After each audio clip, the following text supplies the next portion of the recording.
Siap dengan pakaian tradisionalnya. Saya suka. Ini anak si Anu nih. Si Tim Bandara. Ya, Oke. Halo, nama saya Ryan Sitim, berumur 16 tahun, berasal dari Kampung Tinambak, Toran. Hari ini saya akan menyanyikan lagu Tanak Sabah yang dipopulerkan oleh Tim Bandara. Terima kasih.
Oke, komen juri.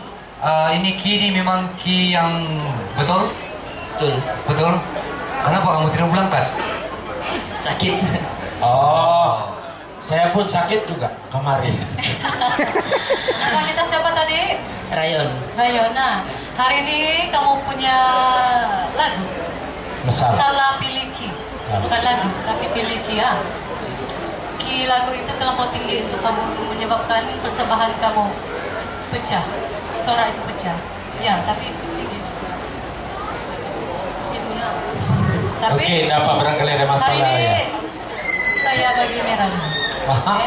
Oke, dua merah. Apa kata Mami?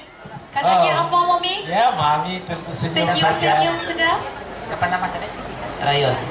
Rayon. Baju apa itu? Kerajaan. Kerajaan apa? Bukan baju kerajaan itu kalau tidak buta. Marah orang kerajaan. Nah. Ini baju kerajaan buka.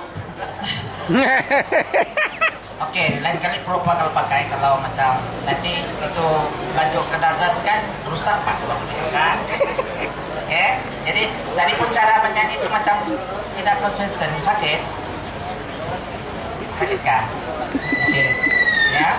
Jadi kalau mau pakai baju pasal ini kayak dia idol kan? Oke, jadi apa kata Mami? Oke, 3 mira dulu hari ini.